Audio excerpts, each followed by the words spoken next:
How's it going, Yankee fans? Welcome back to Fireside Yankees with your boys, Alex and Ryan. Tough game yesterday. We didn't score a run. Definitely don't want to see that. The Yankees offense has been pretty good lately, but yesterday we just couldn't find a way to drive some runs. We had a couple good opportunities that fell just short. Chris Bassett had a really good game for them. He always kind of looks like he's pissed about something, and I'm like, dude, you just threw no runs over 7 innings. I think you did pretty well, but he always looks like he's frustrated. But nonetheless, we could have had a better performance there. Obviously, the pitching did fine. You could look at the pitching and say, oh, you didn't do enough at the end there. But the reality is that, we should have won that game. That game should have never went to extra innings. We should have scored when we had was it Volpe on third base, whoever it was. And we had prime opportunities to get runs on the board. We just simply didn't get the job done. We used a lot of our bullpen again, which is not ideal. So this is going to be an interesting one today to see how the Yankees kind of supplement that. Now, we have heard that Luis Severino is going to be returning against the Reds on Sunday, May 21st. So that's very good news. But outfield, do you want to talk about the new alignment they have been running out recently and the potential return of Giancarlo Stanton in the next couple weeks? Because Aaron Boone did say that he's getting ready to start a rehab assignment, some live action baseball, and that is a huge addition to this Yankee batting order. We desperately need him. Moving DJ LeMahieu back to that fifth spot and having Stanton in the cleanup role again is going to provide a lot of potential, a lot of production as we've seen in the past, Ryan. But looking at this outfield, you look at Harrison Bader's been performing pretty well. Judge, who's been absolutely killing it the last couple of days. And then you look at Jake Bauers, who's kind of stolen that left field position. How are you feeling about this? Do you feel confident about this unit and kind of the success they've had in the most recent memory? Yeah, so one of the biggest things I think come to mind or come to fruition is just that the Yankees went from a terrible outfield to a decent outfield. Now, Jake Bauers, I think, is pretty unlucky. He's been hitting the ball really hard. I know he strikes out a lot, and that's something that definitely is either A, going to fix itself, or B, be the reason why he continues to kind of be around league average at best. But he's hit the ball hard. He's generated, good quality of contact, and I think that's something that we should note. We should look at as progress for him rather than just chalk it up to, the Yankees just brought this dude up because he's doing well in AAA, and now he's actually not very good at all. Obviously, the book's still on him. We're going to wait and see there. But for Harrison Bader and Aaron Judge, we're already seeing the defensive improvement with Harrison Bader out there. Not that Camp was a bad defensive center fielder. I want to clarify, his defensive metrics were good, but Harrison Bader is just a different level of elite defensively out there, and it saved a lot of runs and a lot of hits for the Yankees early on. He's on a 47 outs above average pace right now or something like that. He's out of his mind defensively. We know he's an incredible athlete. He's hit very well to start the year. He's cooled off a little bit from that insane start. We kind of expected that. If he's even a league average hitter with that defense and his base running, I mean, that's a top 10 center fielder in baseball. I have been very adamant about the fact that Harrison Bader is true talent-wise when fully healthy, very comfortably in the top 10, but when healthy is a big, disclaimer there, and that's the reason why it's not universally considered one. Obviously, having Aaron Judge back, I don't really have to go much into that. You go from anyone on this team, I don't care if it's Willie Calhoun, Francis Cordero, IKF, to Aaron Judge, and it's an unbelievable upgrade. And not to diss Calhoun because he's played better lately, but we know that the gap between him and Judge, I don't have to go into that too much. Calhoun obviously hitting better helps the Yankees as well. And overall, if you look at this outfield alignment, it actually just looks competent, right? You can get competent offense out of them. And I know that, coming off of yesterday's loss, it's kind of a bad time for me to say this, but the offense has just looked better, right? I think the offense is, and I feel this way about the pitching staff as well. It's a matter of just, they're going to play bad when they're hurt and they're going to play good when they're healthy. It's a matter of just how often are you healthy, right? And we can sit down and we can discuss, the flaws behind building a roster with that many injury-prone players, but that's more of an off-season thing. That's something you can't really change in mid-May. So for the Yankees right now, they're just hoping Harrison Bader stays healthy. Aaron Judge had a really good injury history in the past, so, I'm not going to be too worried about him. And then you hope Jake Bauers' luck swings around, and now you'll have a decent outfield that you just have to reevaluate at the deadline. And it's always easy to pick up left-handed outfielders. There are plenty of them on the market. So I think the Yankees are in a pretty good spot with their outfield, and that's weird to say considering about 3 weeks ago, I would have told you the complete opposite. Yeah, I mean, look, the outfield defensively has been very solid. I mean, Bowers has picked things up significantly. After those first couple of games, we looked a little bit spotty. He's been pretty consistent, making some nice grabs. Harrison Bader is a revelation, guys. Harrison Bader is absolutely freaking amazing. You watch him every single game, he has a diving catch. Every single game, he makes a play that, nobody else on this roster is capable of. It's absolutely excellent. So I would say this. I'll ask you this actually, because this is an interesting conversation I think we should have in the next couple of months here.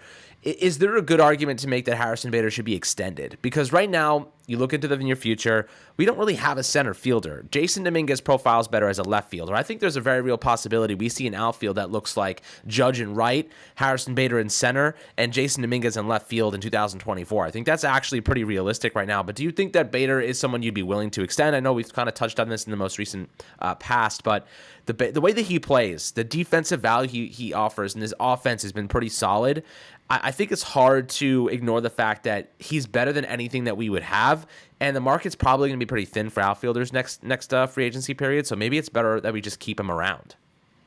Yeah, you made a really good point there about just the lack of depth in the outfield market. Yes, there's the guys like Cody Bellinger out there who are going to be pretty highly valued on the market, but we are a couple of months removed from Harrison Bader, from Cody Bellinger being a guy who looked like he was on his way out of the league. Right, 2 straight years with the Los Angeles Dodgers, a pristine organization that's very good at player development.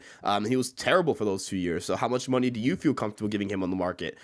Jock Peterson's going to hit the market. He can't play the outfield. The Giants have not allowed him to play the outfield once this year, and he's already on his second IL stint. Do the Yankees want to invest a lot of money there, right? That's definitely a question mark. Michael Conforto, right? Michael Conforto last year didn't play. He had season-ending shoulder surgery, and he's not off to the greatest start in the world right now. So, you're kind of looking at those top outfielders. And yeah, Harrison Bader might be one of the best ones available. Given the fact he's also a center fielder, he's going to be one of the most valuable ones in the market. And I don't think he's going to cost that much. So, unless Jason Dominguez, even then, Jason Dominguez, I don't really think is a center fielder. So, unless Jason Dominguez figures out how to play center field at a high level, which I don't think is going to happen, I don't see a reason for the Yankees to just let Harrison Bader walk. Maybe they can find a replacement for him in center field via trade or something like that.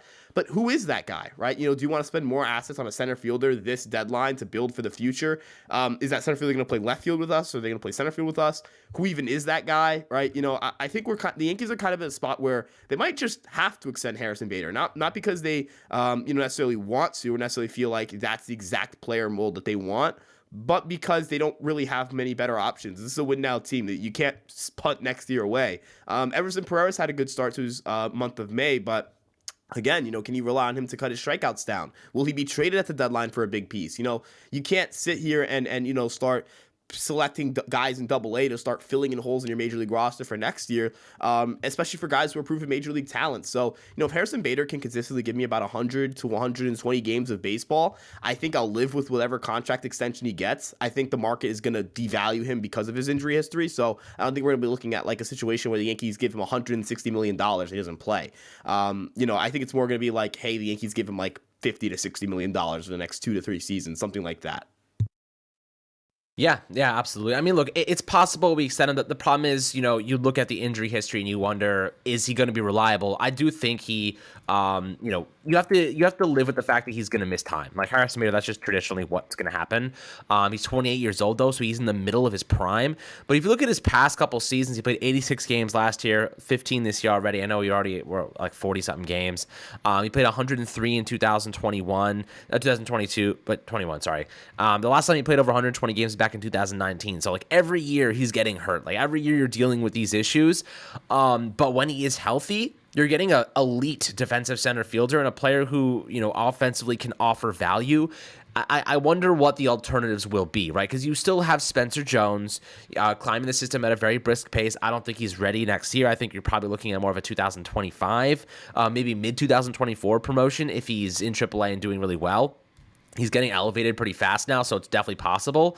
But Jason Dominguez doesn't profile well as a center fielder. I think he probably goes into left. But I'll ask you this, Ryan. Do you think that there's a possibility that this outfield in the future may look like Jason Dominguez in left, Judge in center, and then Spencer Jones in right field? Yeah, I think that you look at Jones, you look at Dominguez, you look at Judge, obviously those 3 guys, you look at them in one outfield together, and that's what you dream of, right? But I think Spencer Jones is trying to work on his strikeout rate a little bit in high A before he gets a promotion, though. Honestly, I would be fine if he was a 30% strikeout guy at the major league level. That's not an issue to me because of his power, defense, and speed. I kind of expect him to be a high strikeout guy.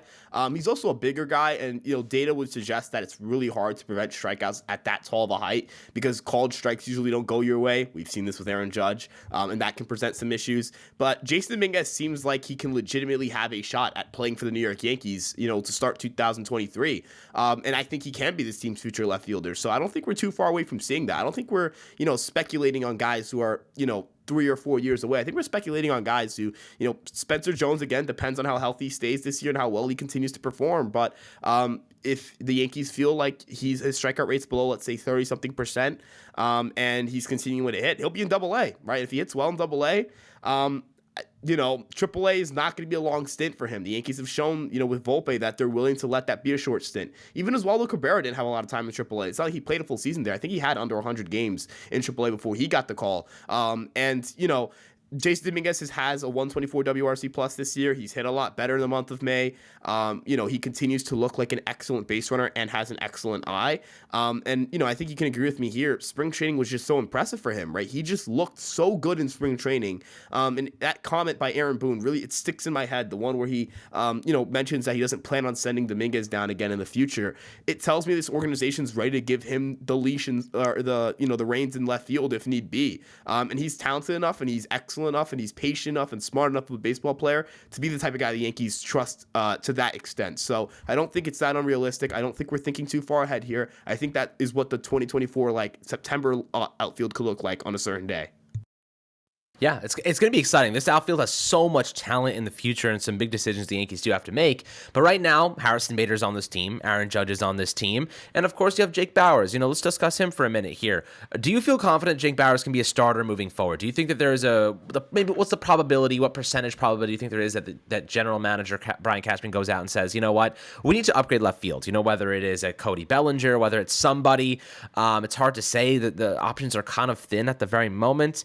But do you feel confident that Jake Bauers can hold it down there for the foreseeable future? Do you think that maybe we should be considering left field acquisitions over starting pitching? Because right now, if I'm the Yankees, I'm looking at starting pitching because right now you got Herman obviously on the suspension. You have Severino. We don't know what version of him we're going to get. Nestor Cortez is struggling considerably. Montez is probably out the whole year, if not making a minimal impact. And Rodon, who knows if we can trust him? So right now, I'd favor starting pitching over left field support. What are your thoughts on that?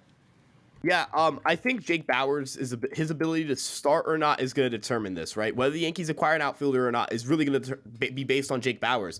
Because, and this sounds a little bit weird, I'm also going to say it's based on Jason Dominguez. Because if Jake Bauers is performing well by the deadline, and Jason Dominguez is in AAA or is on the cusp of going to AAA, I think you're okay with your insurance for Jake Bauers either A, getting hurt, or B, starting to struggle. If your insurance card is Jason Dominguez, I'm cool with that. I can live with that. In fact, I would be all for that. As you mentioned, the starting pitching kind of in a weird spot. I feel like I'm going to feel the same way about this starting pitching as I do about the lineup, where I overreact and say the Yankees should target a bunch of starting pitching, and then it gets healthy and it gets better, so I feel differently.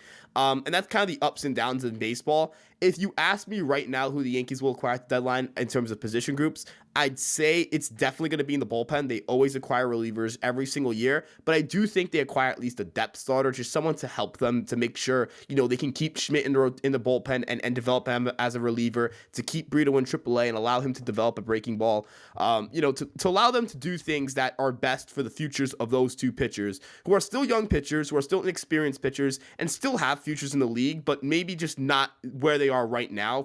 In Brito's case, not with the arsenal he has right now, and in Schmidt's case, not in the role he is in right now. So, I think they would like to, I'm going to say an Andrew Heaney type, but hopefully not Andrew Heaney level production, even though that is my dog. He sucked as a Yankee, right? But getting that depth starter that, in the situation where Montas, has a setback, or Rodon needs to be eased back into his routine, or Severino gets hurt again, or Herman has an extensive shoulder history with problems there. So I can't count on him to pitch 108 innings for me. You don't know if Cortez gets hurt. You don't know if something happens with Cole, right? You just want to have a good sixth starter, someone that's a major league capable and doesn't require you to draw guys out of roles that they're not ready for, or that they're succeeding in, and put them in situations where they're not ready to succeed. Yeah, absolutely. You know what? The best case scenario would be the obvious Jake Bauers pans out, locks down left field, offers a lefty bat in the lineup, good enough defense, and we can ride with that. We don't have enough prospects to trade. Like Oswald Peraza probably is our biggest trade piece right now. He's probably our biggest trade chip. We need starting pitching. Like that's first and foremost. Our pitching has been good, but they're gonna fall apart in the postseason. We're holding on for dear life because it's early on right now. But come September, these guys aren't gonna be able to survive. Like we're running them into the ground. Our bullpen is shredded. They're overused. Our starting pitching overused. They're performing poorly. Our offense, they're picking up the slack a little bit right now. But end of the day, like what happens when we're averaging 6-7 runs against us? Like our offense can't maintain that level of pace. So it's going to come down to better pitching. Rodon's got to come back and help this team. Severino's got to pick up his stuff and help this team. Maybe we go out and get another guy to supplement that 4 spot so that Herman can be our 5th.